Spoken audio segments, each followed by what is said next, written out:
बाबा साहब अम्बेडकर और अन्य महापुरुषों को मेरा सबसे पहले त्रिवार नमन है, वंदन है।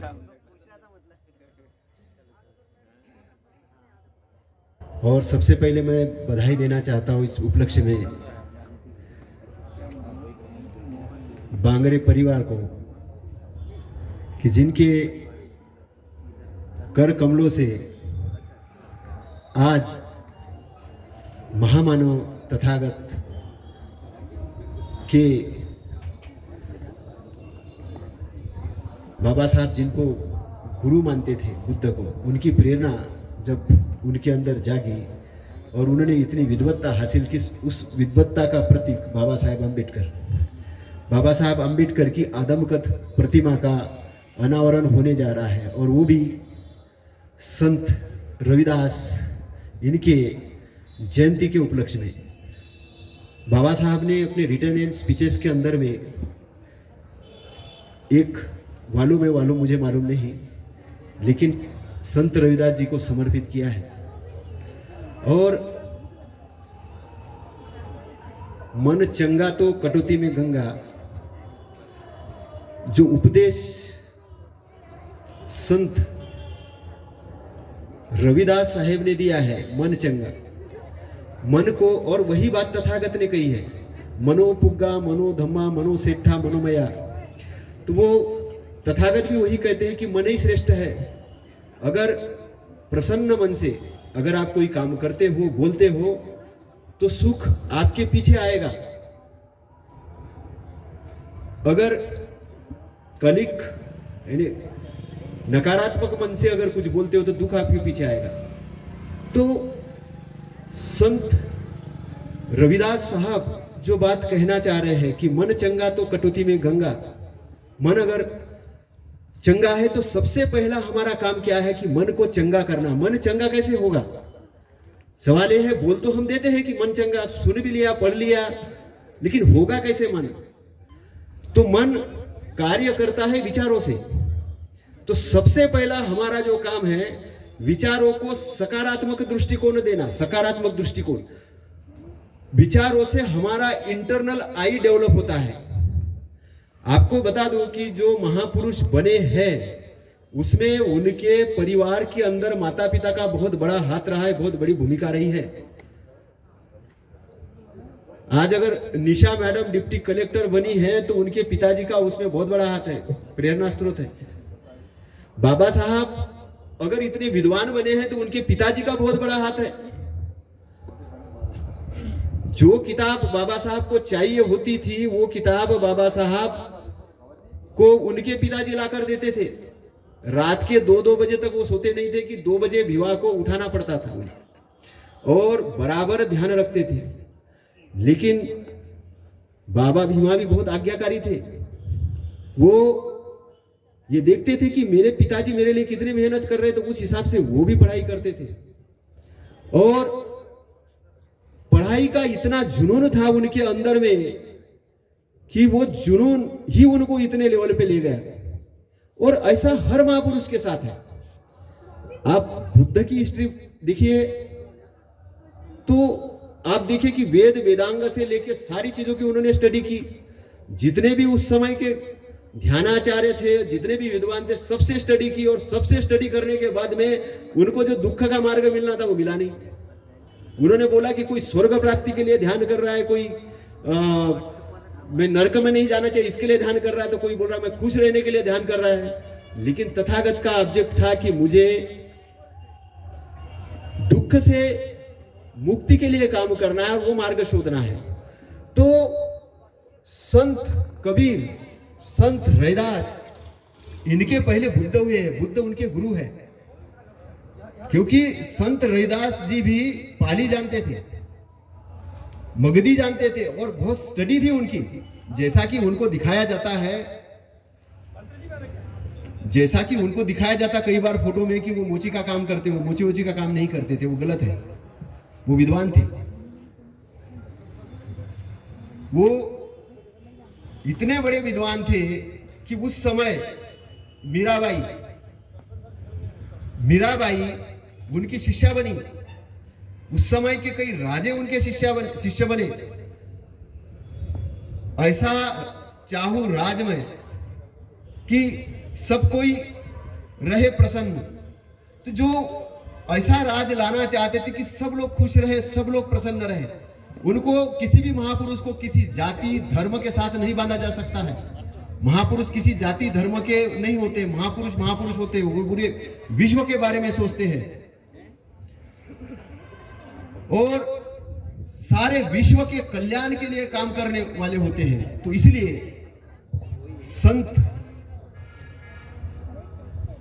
रविदास साहब की जो वाणी है वो गुरु ग्रंथ साहिब में भी है, और गुरु ग्रंथ साहिब को मानने वाले लोग लंगर चलाते हैं कोरोना के अंदर में। कहां से आया उनके अंदर में वो करुणा का भाव? ये तथागत की वाणी है, ये रविदास साहब की वाणी है, और यही वाणी के जो बाय प्रोडक्ट है बाबा साहब है। बाबा साहब विश्व के महान विद्वानों में से, आधुनिक विद्वानों में गिने जाते हैं।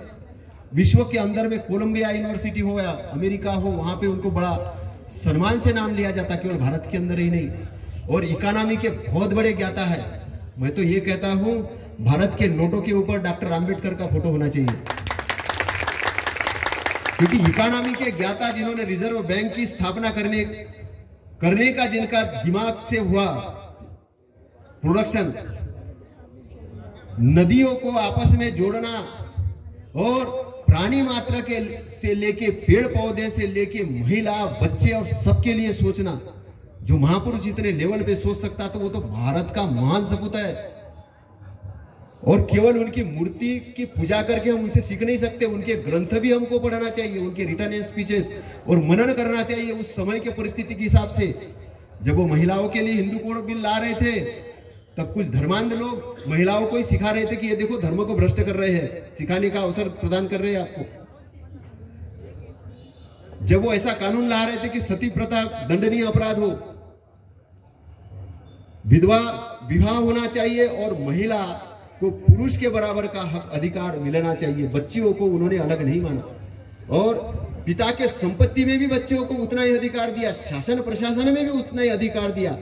ये बाबा साहब ने बहुत बड़ा महान काम किया, और ये महान काम जो शुरू करने वाले व्यक्ति थे वो थे ज्योतिबा फुले, और उनकी जीवन संगिनी मां सावित्रीबाई फुले। मां सावित्रीबाई फुले ने सबसे पहले आधुनिक भारत के अंदर में महिलाओं के लिए पहला स्कूल स्थापित किया, और जब उन्होंने पहला स्कूल स्थापित किया तो उनके ऊपर फूलों की माला नहीं बरसाई गई, उनके ऊपर गोबर और गंदे गंदे चीजें फेंकी गई। उनकी साड़ी खराब हो जाती थी तो 2 साड़ियां साथ में ले जाती थी।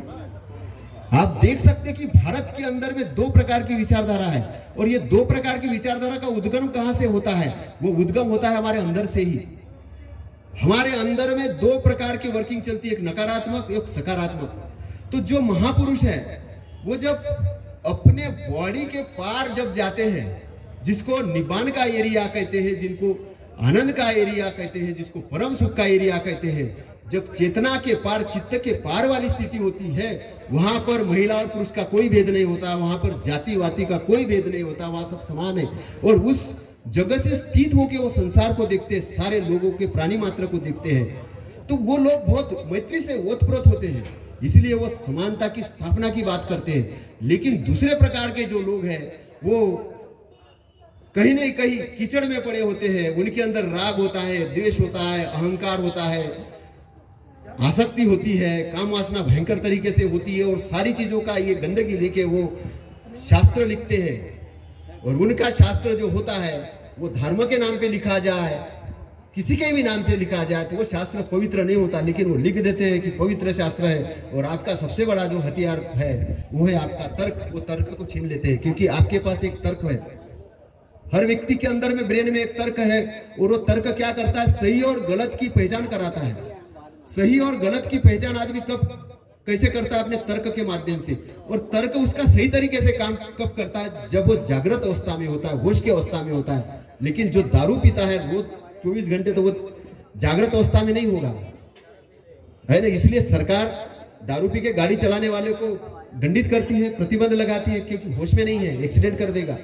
ऐसे जीवन के अंदर में जीवन के अंदर में जब हमको भोजन से ही उतनी मदिरा की मात्रा मिल जाती है तो ऊपर से लेने की क्या जरूरत है। तो जो बेहोश मन को जो चीजें बेहोश करती है, जो चीजें मन को बेहोश करती है, मस्तिष्क को बेहोश करती है, और सारे के सारे घटनाक्रम अगर आप देखिए तो वो मादक द्रव्य के कारण होते हैं। तो इसलिए बाबा साहब जैसे महापुरुष जो है मादक द्रव्य ग्रहण नहीं करते, बुद्ध उसका टोटल विरोध करते हैं।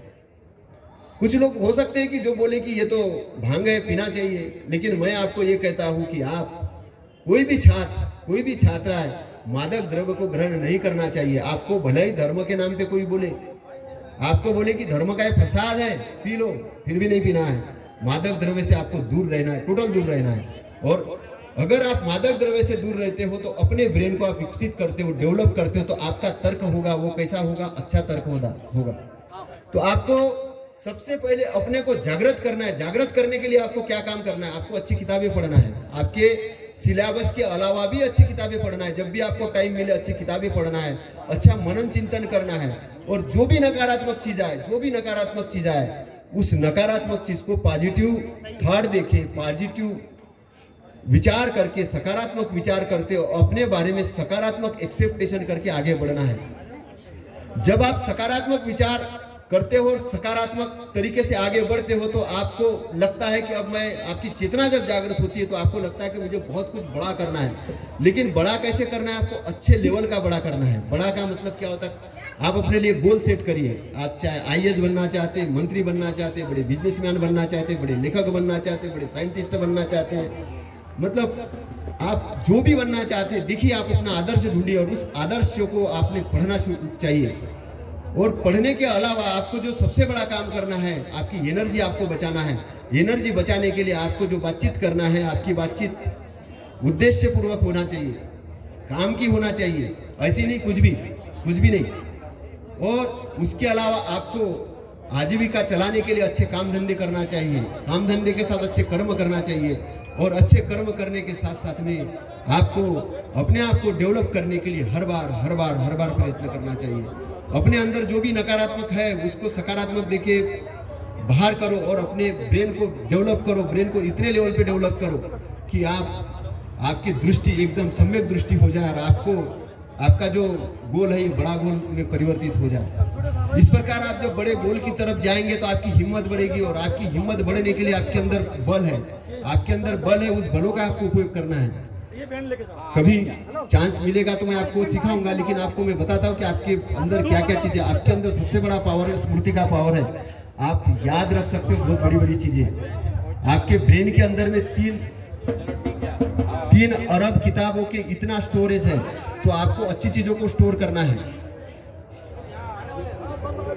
तो आप ये मत सोचिए कि आपकी क्षमता कम है, आपकी क्षमता बहुत है, अथाह है, समुद्र जैसी क्षमता है।